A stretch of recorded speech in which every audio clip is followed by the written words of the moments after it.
Okay, I had to end up getting another chain ring, front chain ring, and cassette for the mountain bike because I waited just a little bit too long for the chain to be changed out. And I thought I had a few more miles on it, but apparently it was done, like done. What happens is as the chain wears and the rollers get smaller, they dig deeper in these grooves here and makes the chain set further down in there. Well, usually once the chain is on there and you're able to see some daylight underneath, like if I held it up or held a light behind the chain ring while the chain was on it, right where my edge of my finger is, you would see daylight right in that valley right there. And mine is definitely like that. So I tried to put the new chain on it, and it's caused a bunch of grinding and stuff, and it's causing the chain to skip forward on the cassette. And what it's doing is the chain is actually getting stuck on these grooves. So when the chain gets down here as it's turning, the chain is wanting to stick on the ring and not let go. You know what I mean? So anyways, I ordered a new chain ring and a cassette, which I'm about to open the cassette now. Let me show y'all that when I open it. And there we go. I caught this on sale on Amazon. New used or new open box. Looks like somebody opened a package or something. Anyways, it's a 9-speed, 42 tooth is the big ring. The low gear is a 42, and the small should be an 11. Actually, it's a 13. That's fine.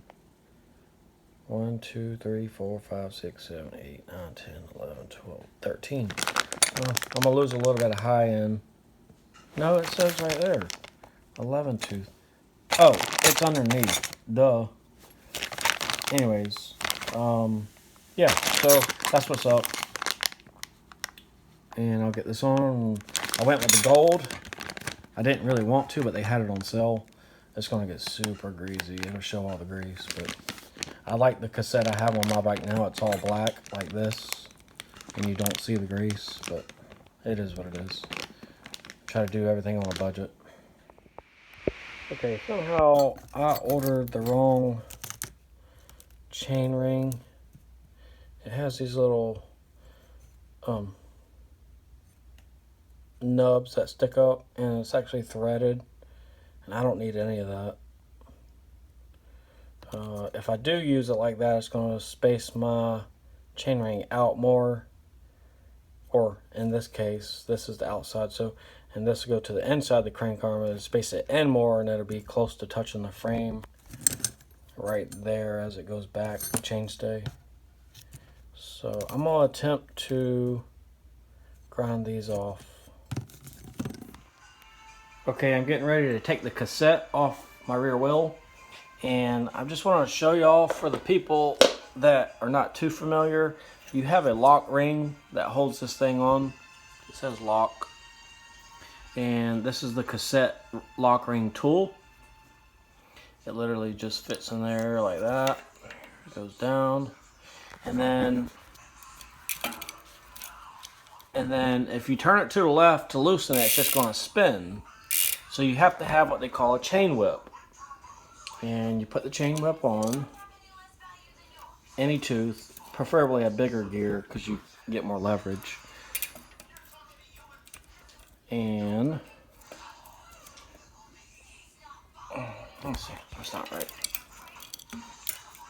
I usually go to this one. There we go. So now I can hold this still, and it'll take 2 hands, but just showing y'all. And now that is ready. Once I push down here and hold that with my other hand, it'll break that lock ring loose and I can pull the cassette off. And just like that. And I always lay it flat.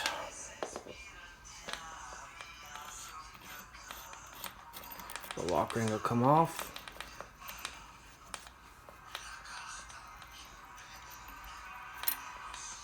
And then you have, oh, I forgot to bring my rag over here. And then you have that one, and I usually just pull the whole thing off, honestly. pull the whole thing off and be done with it.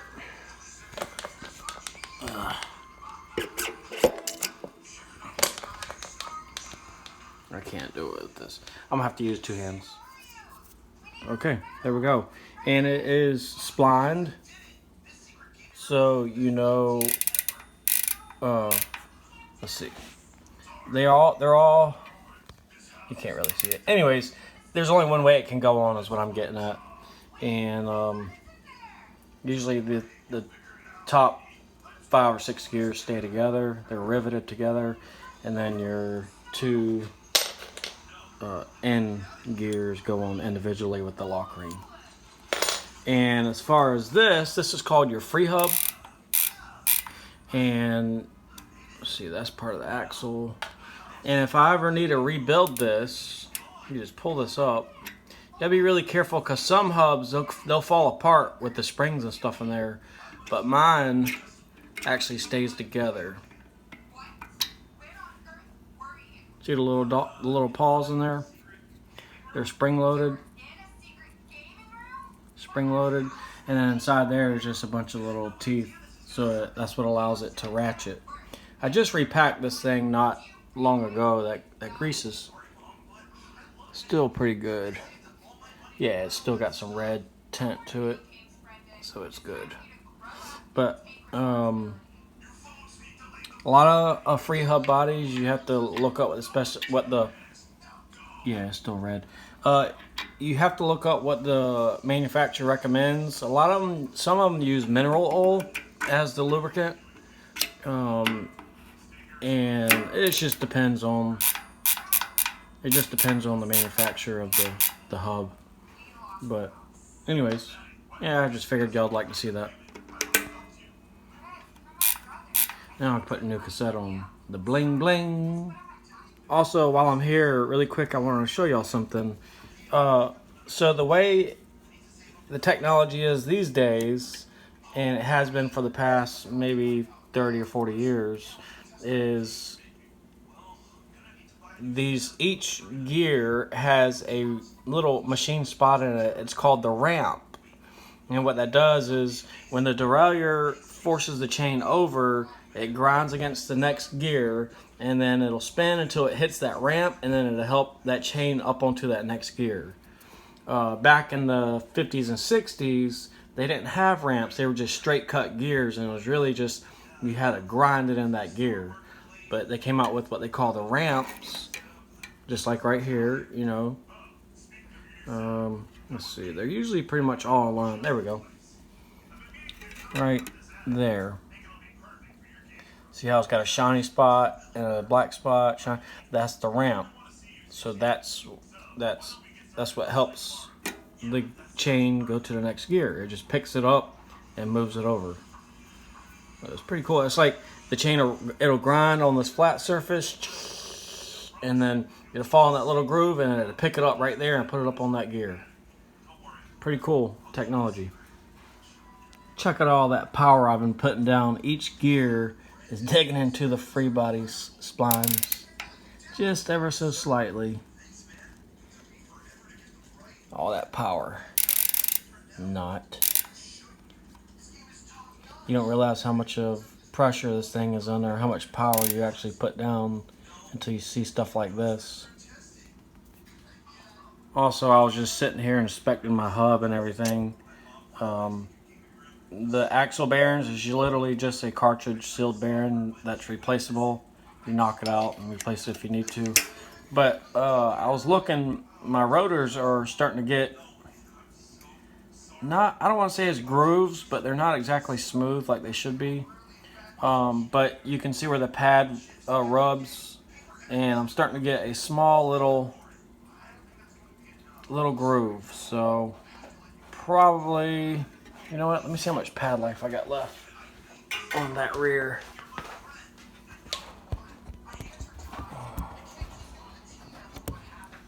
Still seems to have, oh, I got plenty of pad life left.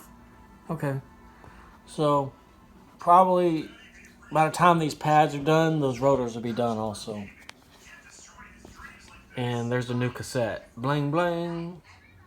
All right, there we go. It's all together. New chain, new cassette. Front chain ring, I'm pretty sure it's bad. I'm about to go test ride it, and if it causes a bunch of grinding, then I've already got a chain ring on order. The one I ordered already is not the correct one. The spacing on it is not right for my crankset, so I can't even use it. And I should have just sent it back and got my money back, but I tried to modify it to make it work, and it just won't. So it's basically junk at this point. I'll use it for wall art or something like that. I don't know. But let's go test ride this thing and see if we got any issues. Okay, just like I figured, we got grinding in the front, on the front chain ring, because what it's doing, you can see how it's trying to suck the chain at the bottom. I don't know if I can get it in that camera or not, but you can hear it. If I pedal smooth, you don't hear it.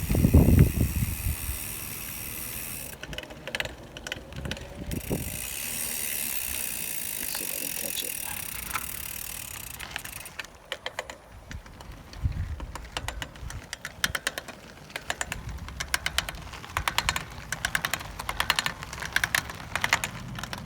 Anyways, yeah, I got the new chain ring. It'll be in tomorrow. The rest of the bike is riding good though. Alright, here we go. I found the perfect way to show y'all.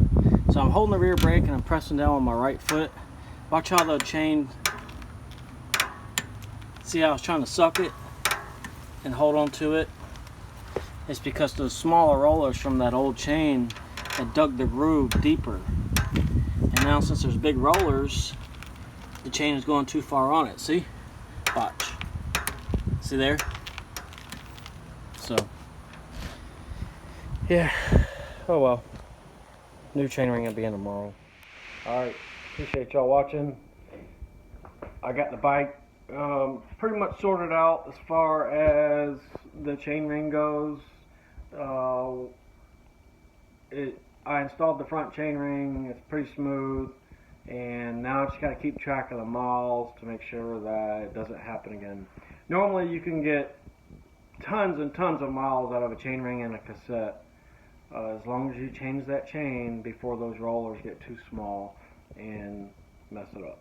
So anyways, thank y'all for watching. Catch you in the next one.